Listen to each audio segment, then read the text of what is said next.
우리에게 주신 하나님 말씀 예레미야 3장 1절에서 5절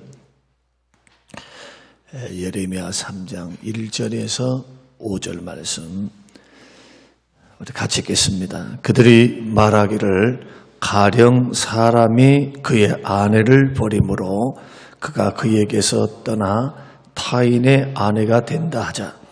남편이 그를 다시 받겠느냐? 그리하면 그 땅이 크게 더러워지지 아니하겠느냐 하시니라. 내가 많은 무리와 행음하고도 내게로 돌아오려느냐? 여호와의 말씀이니라. 내 눈을 들어 헐벗은 산을 보라. 내가 행음하지 아니한 곳이 어디 있느냐? 내가 길가에 앉아 사람들을 기다린 것이 광야에 있는 아라바 사람 같아서 음란과 행악으로 이 땅을 더럽혔도다. 그러므로 단비가 그쳤고 늦은 비가 없어졌느니라. 그럴지라도 내가 창녀의 낯을 가졌으므로 수치를 알지 못하느니라. 내가 이제부터는 내게 부르짖기를 나의 아버지여, 아버지는 나의 청년 시절의 보호자이시오니 노여움을 한없이 계속하시겠으며 끝까지 품으시겠나이까 하지 아니하겠느냐. 보라, 내가 이같이 말하여도 악을 행하여 내 욕심을 이루었느니라 하시니라. 아멘. 아멘. 우리가 한 4일 동안 영적 타락의 증상에 대해서 6가지가 있습니다만 그 가운데 짤막하게 한 5가지 정도를 우리가 살펴보았습니다. 영적 타락이 뭔가? 신앙생활의 가장 귀한 신앙생활, 금보다 은보다 귀한 믿음생활에 이런 악재들과 같은 또 지뢰밭과 같은 지뢰와 같은 그런 요소들이 우리 주변에 깔려 있는데 신앙생활은 그래서 깨어있지 않으면 또 신앙생활은 조심하지 않으면 우리가 승리할 수 없는 것, 이것이 신앙생활의 한 단면일 수 있습니다.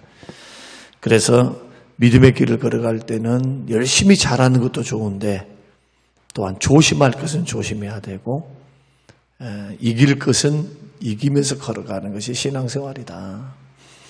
그래서 오늘 본문에는 시각을 조금 달리해서 그러면 영적 타락에서 탈출할 수 있는 방법이 뭘까? 그것을 우리가 한 3일 정도 우리 살피면서 함께 은혜를 받기를 원하는데 오늘 본문 3절 말씀을 한번 보십시다. 자, 3절 하자 믿겠습니다. 그러므로 단비가 그쳤고 늦은 비가 없어졌느니라. 그럴지라도 내가 창녀의 낯을 가졌으므로 수치를 알지 못하느니라. 자, 타락의 결과 하나님의 징계가 일어납니다. 그 징계에 가장 피부로 와닿는 것이 경제의 징계입니다. 사람은 먹고 사는 것만큼 중요한 게 없어요. 하나님 다음으로 동등하게 세우는 게 돈입니다. 그래서 하나님께서 물질을 거둬갑니다. 여러분 신명기 말씀 보면은 주의 말씀을 따라 순종하고 살면 하나님의 어떤 약속을 하시느냐? 형통하리라. 너의 땅이 잘되게 하리라. 떡반죽 그릇이 복을 받는다. 나가도 복을 받고 들어와도 복을 받는다. 다 물질의 축복을 말을 해요. 영적인 축복과 물질의 축복은 멀리 있는 것이 아니고 영혼이 잘 되면 물질의 축복의 방향으로 하나님이 우리 인생을 인도해 가십니다. 인도해 가요.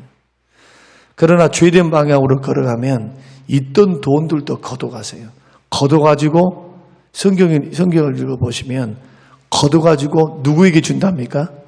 걷어가지고 잘 믿는 사람에게 줘버려요. 여러분들이 이제 성경 자세히 한번 읽어보세요. 하나님께서 그 많은 돈들을 물질을 걷어서 다른 사람에게로, 주님 섬기는 사람에게로. 그래서 절대로 예수 믿는 믿음의 사람들의 축복과는 세상 사람들과 달라요. 세상 사람들과. 돈이 든 것도 아니야. 돈이 든 것도. 큰 부자가 아니다 할지라도 근심과 걱정 없이 살 수 있는 그런 신앙생활, 물질생활의 그 근저에는 뭐가 있느냐? 바로 믿음 생활이 있어요. 믿음 생활. 영혼이 잘 되는 것. 그래서 돈 많은데 근심 많은 거 우리는 그걸 복이라 말하지 않습니다. 부자들이 그냥 평안한 부자만 있는 줄 아세요? 근심이 많아요. 돈이 많으면. 걱정도 많아. 먹는 것도 많아. 이게 전도서가 하시는 말씀입니다.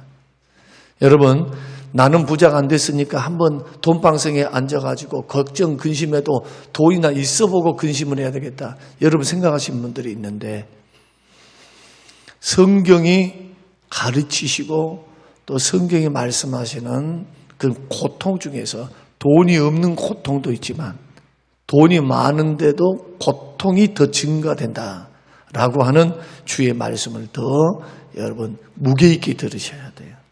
그래서 하나님이 주시는 복은 근심을 겸하여 주시지 않습니다. 근심을 겸하여 주시지 않아요. 왜? 하나님의 은혜와 공급 주심이 계속 있으니까.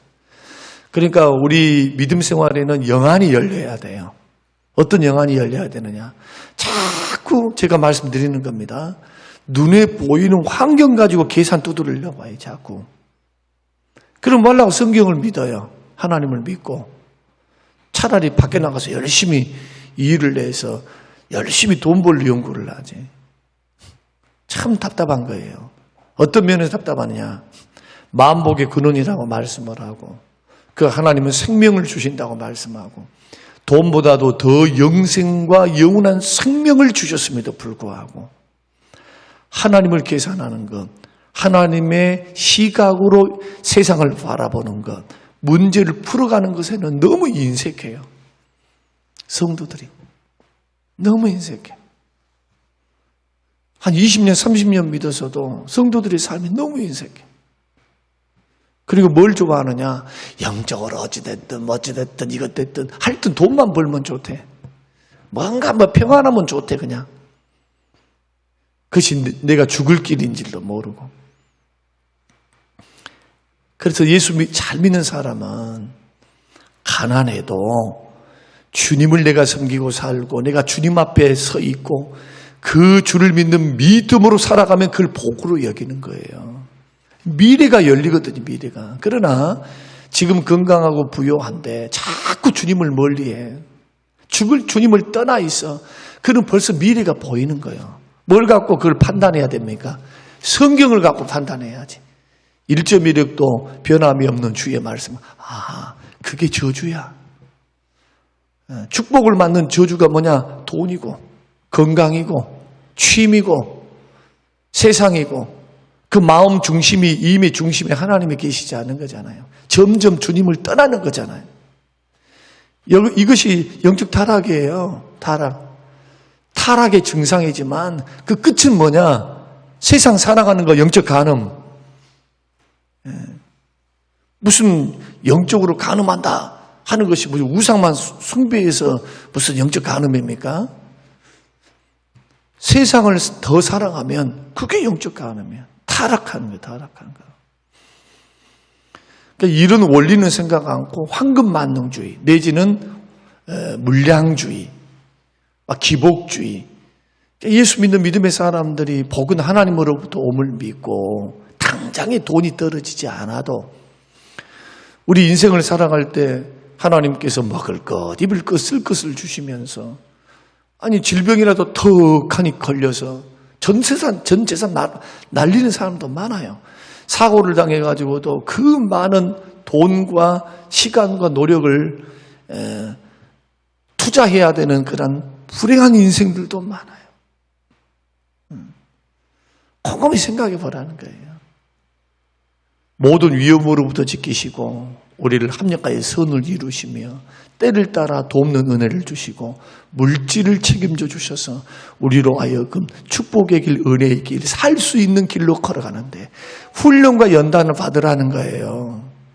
광야의 연단, 그날 먹고 살았던 연단, 그때 하나님의 은혜 주심을 기억하고 하나님이 공급해 주신다, 하나님이 채워주신다. 40년이지만 그 훈련받고 통과하라는 거예요. 믿음의 통과.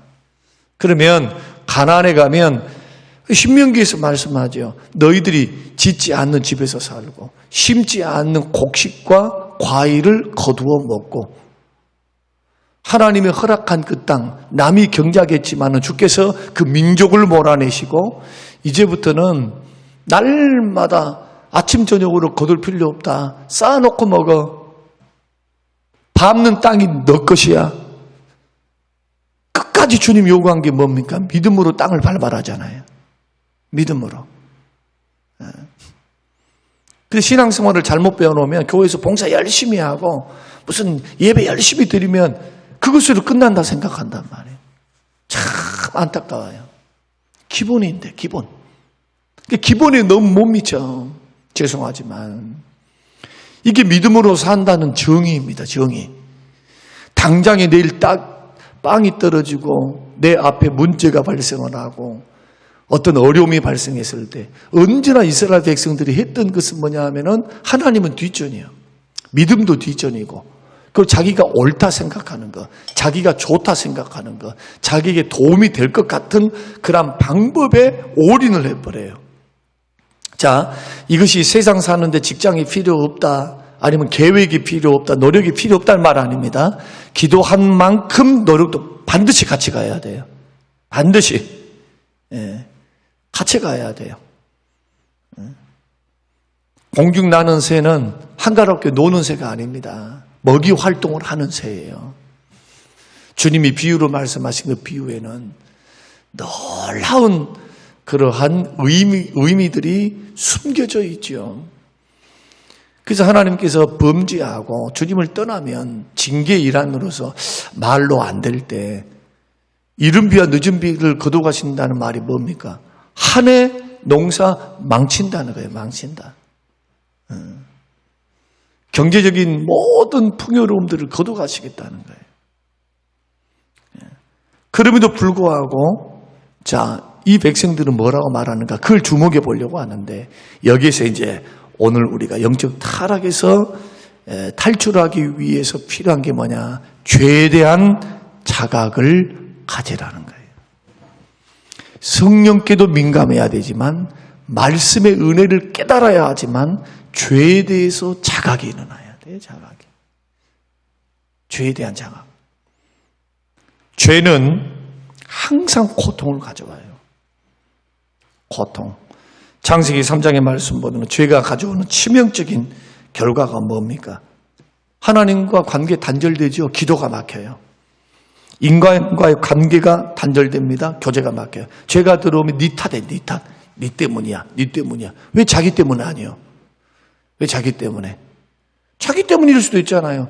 아니, 하와가 이렇게 먹어봐라 하면은 아니야. 하나님 말씀에 이렇게 하지 말라 해서 하면서 자기가 그것을 이기면 되는 건데 아담아 하나님 부르셨습니다. 왜 따먹었냐? 왜 불순종했냐? 하나님이 당신이 주신 그 여자가 주어서 내가 먹었나이다. 누구 탓하고 있습니까? 하나님 탓한단 말이에요. 하나님. 그러니까 죄인된 인간들의 가장 영적 무지는 뭐냐? 아니 자기가 죄지어서 죄가 쌓여서 하나님께서 돌아오라고는 사인이고 죄를 끊어서 하나님과의 관계 회복 이것을 이루기 위한 하나님의 뜻은 알지 못하고 왜 나한테 이래요? 왜 나한테 이러세요? 하나님 나한테 무슨 원수 주셨어요? 억가심정이 있으시나요? 우리는 이런 질문한단 말이에요. 하나님 나 사랑 안 하시지요? 맨날 김 집사만 사랑하고 나는 그렇게 미워하신 것 같아. 모르니까 그래. 모르니까. 사랑의 하나님만 아니까 그런단 말이에요. 우리 단면, 신앙생활의 또 다른 단면, 언제나 어려움이 생기면요, 고난의 때는 기도해야 돼요. 엎드려 기도하다 보면 성령께서 깨닫게 하신다니까. 그래서 기도도 없어. 그럼 이게 연단인지, 죄를 통한 하나님의 징계인지, 주께서 나에게 더 큰 높은 자리로, 요셉과 같이 높은 자리로 세워서 크게 쓰이기 위한, 그래서 모난 부분 깎으시고 다듬어서 겸손하게 해서 사도 바울처럼 그렇게 쓰기 위한 하나님의 연단인지, 축복의 일환인지, 그것을 깨달을 수 있을까요? 깨닫지를 못해요. 그래서 야고보서에는 딱 한 가지로 말씀하는 거예요. 고난당한 자가 있느냐? 저는 기도할 것이요. 일이 안 풀리고 뭐가 안 풀리면 기도의 목소리를 높이고, 뭐 기도만 하면 밥 먹여주냐? 어떤 분은 그렇게 말하죠. 그런데 밥 먹여줍니다. 어떤 의미에서 밥 먹여주느냐? 엉뚱한 길을 기도 없이 주의 뜻을 알지도 못하고 그냥 주장창 120km로 달려가는 사람하고, 주의 뜻을 알고 주의 원함을 알고 50km 가는 사람하고, 어떤 사람이 더 목적지에 가까이 가겠습니까? 뜻도 모르고 하나님 원하심도 모르고 주장창 달려가.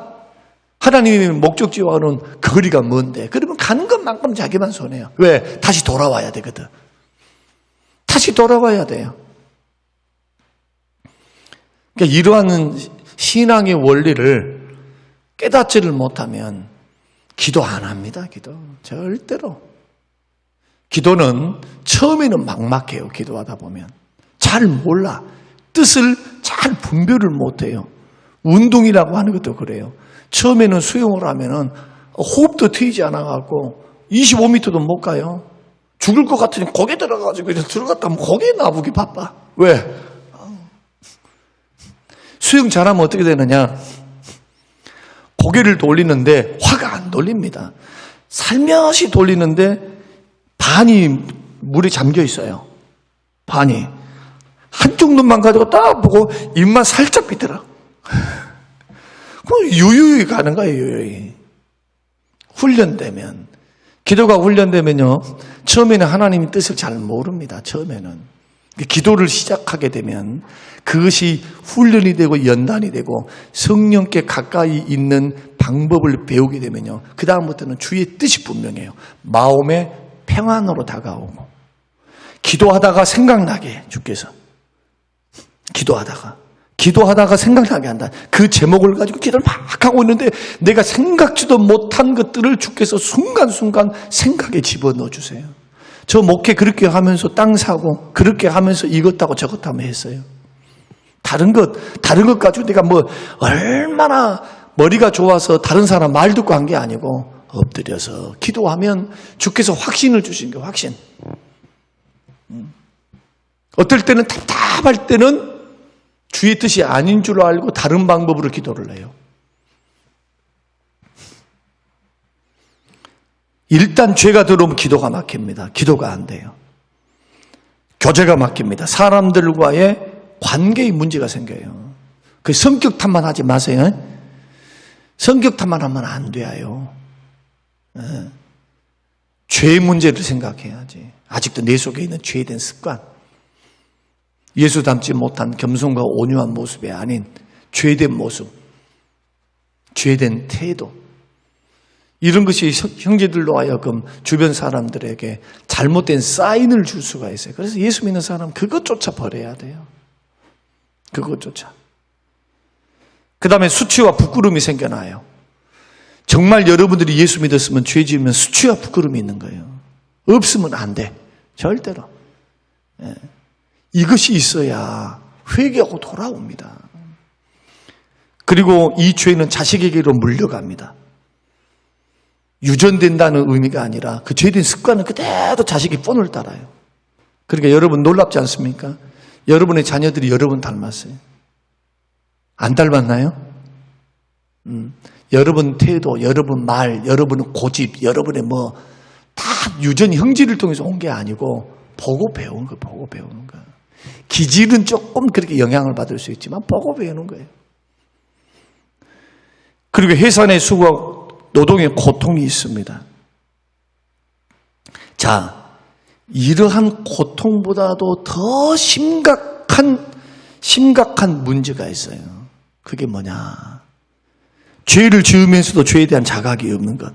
그래서 예레미야 3장, 자 3절 후반절을 읽어보십시다. 자, 같이 한번 3절 다시 한번 읽어보십시다. 자, 시작. 그러므로 단비가 그쳤고 늦은 비가 없어졌느니라. 그럴지라도 내가 창녀의 낯을 가졌으므로 수치를 알지 못하느니라. 적어도 이게 하나님이 나를 징계하는 사인인 것은 알아야 돼요. 이게 지금 내 속에 있는 어떤 부분을 하나님이 보시면서 기뻐하지 않는 것이구나라는 자각, 영적 민감성이 있어서 깨달아야 돼요. 그래 창녀의 낯을 가졌으니까 이 창녀의 낯을 가졌다는 것은요, 창녀들도요, 처음에 그렇게 당했을 때 그때 어떻겠어요? 울고불고 야단하겠죠. 처음에 몸파는 일을 냈을 때 좋아가지고 나는 괜찮습니다. 그런 여자가 어디 있어요, 요즘 이 세상에서요. 그때는 뭐 5만 가지 생각이 다 드는 거예요. 내가 꼭 이렇게 짐승처럼 살아야 하는가. 근데 2번이 되고 3번이 되고 거기에 이제 재미가 들려? 돈도 벌어? 그러면 이상한 여자가 되는 거예요. 마찬가지로 우리가 영적 타락에서 정말 탈출하기를 원한다면 제일 먼저 죄에 대한 자각이 일어나야 한다. 죄에 대한 자각이 일어나기 위해서는 다른 방법이 없어요. 하나님의 말씀과 기도를 거룩해지는 거예요. 하나님과의 말씀과 기도가 필요하다. 말씀과 기도. 그래서 우리가 예수 그리스도를 믿는 믿음의 사람들은 은혜를 받으면 받을수록 말씀과 기도 속에 들어가면 들어갈수록 사람은 기도 생활을 꾸준히 하다 보면은 어떤 것까지 주께서 회개하게 하느냐. 나는 무심코 던졌던 말이고 무심코 해왔던 말인데 그때는 내가 자각을 못했어요. 그래서 엎드려서 기도를 해서 기도를 하고 계속 그 기도 제목이 아닌 다른 기도를 가지고 하나님 앞에 열심히 기도하고는 성령께서 생각나게 하시는 거예요. 너 그때 이런 말을 했지. 그때 그 형제는 굉장히 상처받았어. 말은 않고 표정으로는 말 안 했지만 기분 나빠했다. 성령께서요, 우리 속에 일어나는 일들에 대해서 우리에게 자각을 주시고 죄를 생각나게 하세요. 그 성령님이 하시는 일이에요. 일 중에 하나예요. 그래서 오늘 이 시간 저와 여러분이 믿음의 길을 걸어가면서 고통이 있는 것을 감사하셔야 됩니다.